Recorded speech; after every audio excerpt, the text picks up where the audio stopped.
हर हर महादेव। जय श्री राधे, जय श्री कृष्ण। पुनः आप सभी का स्वागत है छवि भक्ति यूट्यूब चैनल में। आज हम आपको हनुमान जी के जन्म के उपरांत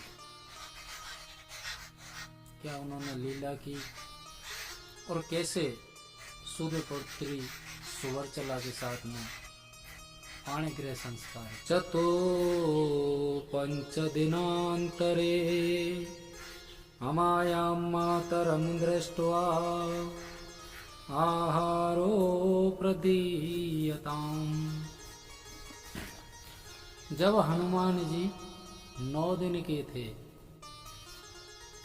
तो माता से कहा कि माता मुझे भूख लगी है, कुछ खाने के लिए आहार दो। माता ने हनुमान जी को गोदी में लिया और पुचकारते हुए कहा कि बेटा इस वन में जो फल आपको मिले, जहाँ कहीं भी कोई भी फल आपको दिखे तो आप उसका आहार कर लो। हनुमान जी कंदरा में से निकले और बाहर आकर के उन्हें और तो कोई फल दिखा नहीं। आसमान में सूर्य भगवान प्रतिष्ठित थे। हनुमान जी ने देखा सूर्य भगवान को और उन्होंने छलांग लगा करके और सूर्य भगवान को ही अपने मुख में रख लिया। जब सूर्य भगवान को मुख में रखा तो इंद्र आदि देवता, क्योंकि संसार में अंधकार छा गया, उन्होंने देखा कि ये कौन राक्षस आ गया, ये कौन सा दुष्ट है जिसने ये उद्दंडता की है। सूर्य को छुपा दिया। जब जाकर के देखा कपि रूप यानी वानर रूप देखा तो उन्होंने ब्रह्मास्त्र का प्रयोग किया और ब्रह्मास्त्र का प्रभाव भी विफल हो गया हनुमान जी से। उन्होंने वज्र को भी प्रयोग किया लेकिन वज्र भी एक बार विफल हो गया। इतने में वहां पर सभी ऋषिगण, महात्मा, ब्रह्मा आदि देवता सभी पहुंच गए और हनुमान जी से बोले ततस्तं प्रार्थयां चक्रुः पितामह पुरोगमा अंजना सुप्रजा वीर पार्वतीश्वर संभव समर्थोषि महावीर महाबल पराक्रम नराणां च सुराणां च ऋषीणां च हितावै। तब देवताओं ने ब्रह्मा जी को आगे कर गई उनसे प्रार्थना की कि हे अंजनी नंदन, हे शंकर सुवन, आप इस जगत चराचर में सुर नर मुनि सभी के हितार्थक हो, सभी के रक्षक हो। आपने जो फल समझ करके ग्रहण किया है वो फल नहीं है प्रभु, वो सूर्य है और सूर्य के बिना ये सृष्टि अधूरी है। ये नवग्रह है, नवग्रह में से अगर एक भी ग्रह हट जाता है तो नवग्रह खंडित हो जाते हैं। हर ग्रह का अपना एक एक अलग अलग काम है और उनका कर्तव्य है। सूर्य का जो काम है वो है हमको प्रकाश देना, बिना किसी स्वार्थ, निस्वार्थ और निरंतर गति चलते रहते हैं, गतिशील हैं। आप उन्हें प्रभु मुक्त कीजिए। तो जब उन ब्रह्मा जी की प्रार्थना उन्होंने सुनी और प्रार्थना स्वीकार करके सूर्य को अपने मुख से निकाला। लेकिन जो इंद्र है वो देव नहीं, एक उद्दंड है, अभिमानी है।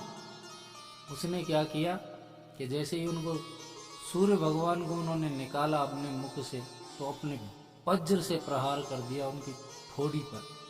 हनु,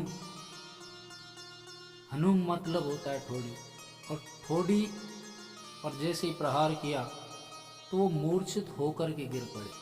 मूर्छितम बालकम दृष्टवा वायु परम कोपनः प्राणा सर्व शरीरेषु निग्रह्य न चचालः।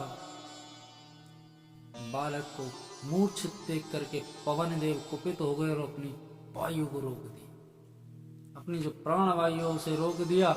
जब प्राण वायु को रोका तो कहते हैं सृष्टि में हलचल मच गई। देव, धनुज, नर, नाग इत्यादि किन्नर जितने भी जीव हैं सबका दम घुटने लगा, क्योंकि उन्हें आवश्यकता है वायु। और वायु पवन देव ने रोक दी, जिस सृष्टि में हाहाकार मच गया। पवन देव की कुपित हो जाने के कारण सभी देवताओं ने हनुमान को अपनी योग माया के द्वारा जीवित किया और सभी ने अनन्य वरदान दिए हनुमान को प्रसन्न करने के लिए। ब्रह्मा जी ने वरदान दिया, साक्षात् विष्णुरेव श्रीमान देवनुद्धारयिष्यति सर्वराक्षस संहारम करिष्यसि यथा।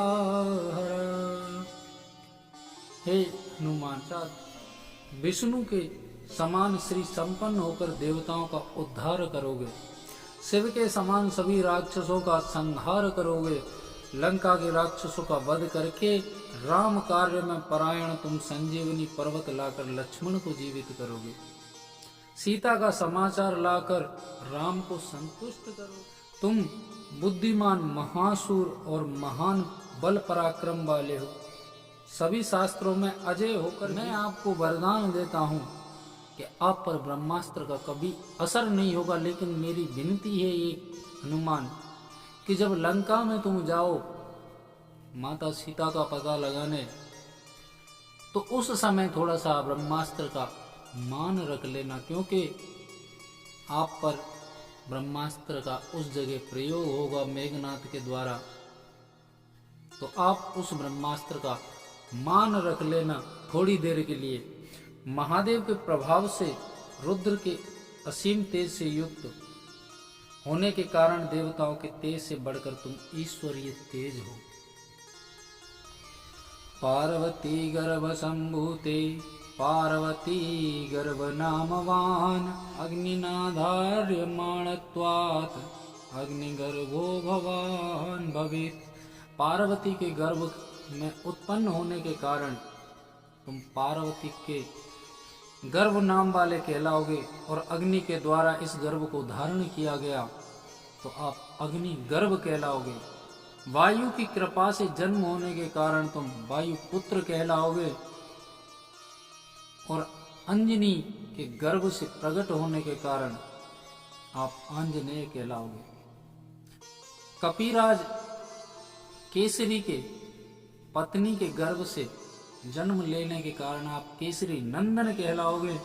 हनु पर वज्र प्रहार हुआ है, और वो प्रहार सहने से जो आपकी प्रतिष्ठा होती है उसी के कारण आप हनुमान कहलाओगे। ब्रह्मा, विष्णु और शिव के अंश से युक्त होने के कारण तुम त्रिमूर्ति के रूप में जाने जाओगे, और सभी देवों के अंगभूत होने से तुम सर्वदेवमय माने जाओगे। इस प्रकार हनुमान के नाम से आपकी पूजा होगी और सभी देवता पूजित होंगे। इस प्रकार हनुमान की पूजा करने से सभी देवता पूजित होंगे, ऐसा प्रभाव कहा गया है। हनुमत पूजया तस्मात् पूजितास्म सर्वदेवता प्रतिग्राम निवासश्च भूया द्रक्षो निवारणे। इस प्रकार हनुमान की पूजा से सभी देवता पूजित होंगे। मैं आपको वरदान देता हूँ हनुमान कि विघ्नों के निवारण के लिए आपका हर गांव में निवास होगा, हर शहर में निवास। ब्रह्मा जी ने उनको वरदान दिया। ब्रह्मा जी वरदान दे करके अंतर ध्यान हो। इसके बाद ब्रह्मचारी समर्थ और महातेजस्वी हनुमान ने किसी समय सूर्य में सभी लोगों को देखकर वेदाध्ययन के लिए सूर्य मंडल के पास पहुंचकर विनय पूर्वक सूर्य को प्रणाम किया और उनसे कहा, सांगोपनिषदो वेदान मम वक्तो त्वमहर्षसि। आप मुझे सांगोपांग वेदों का उपदेश कीजिए। सूर्य ने हनुमान से कहा कि वेदोपदेश के लिए मेरे पास अवकाश नहीं है और मैं निरंतर चलने वाला हूं, ईश्वर के अधीन होकर मैं उसकी आज्ञा से निरंतर चलता हूँ। मैं कभी एक जगह ठहर नहीं सकता, तो हनुमान मैं आपको अध्ययन कैसे करा सकता हूँ? हनुमान जी ने कहा कि आप तो केवल मेरी विनती स्वीकार कीजिए, उसका बंदोबस्त मैं अपने आप कर लूंगा। बोला मेरे निरंतर चलने की गति है, आपको एक ही जगह स्थिर होकर के, खड़े होकर के और मेरे साथ विचरण करना, तो मैं आपको अध्ययन करा सकता हूँ। कभी भी हम गुरुजनों के पास में जाते हैं तो गुरु परीक्षाएं लेते हैं। आज हनुमान जी ने भी यही सोचा कि शायद गुरु हैं, परीक्षा ले रहे हैं। उन्होंने कहा कि जैसी आपकी आज्ञा, उन्होंने अपने शरीर को विकराल कर दिया। कनक भूधरा कार शरीरा, समर भयंकर तिरन धीरा। सुंदरकांड के अंतर्गत ये चौपाई आती है। अपने शरीर को विकराल बना लिया और एक ही जगह स्थिर रहे और सूर्य के साथ साथ भी भ्रमण करते रहे। आपने देखा होगा चित्रों के अभाव में, चित्रों में देखा होगा कि हनुमान जी सूर्य की ओर मुख करके उड़ रहे हैं। ये वाक्य उसी समय का है कि वो वेदाध्ययन कर रहे थे। जब उन्होंने वेदाध्ययन कर लिया तो सूर्य ने उनको महान तेजस्वीवान जान करके, वेद विद्याओं में पारंगत जान करके, प्रभु नारायण का सेवक मान करके उनको जांच परख के और उन्हीं के साथ में अपनी पुत्री सुवर्चला का पाणिग्रह संस्कार कर दिया। पाणिग्रह संस्कार करने के बाद में सूर्य भगवान के जो मन में भारी क्लेश लिए हुआ था, ये शब्द कि मैं अपनी पुत्री का विवाह किसके साथ में करूंगा, आज उस कलेश से वो मुक्त हुए। आपको श्री पराशर संहिता के माध्यम से ये आपको कथा श्रवण कराई। इस कथा को ज़्यादा से ज़्यादा शेयर करें, लाइक करें और इस चैनल को सब्सक्राइब करें, ताकि ये जन जन में हनुमान जन्म और विवाह की कथा पहुंच सके।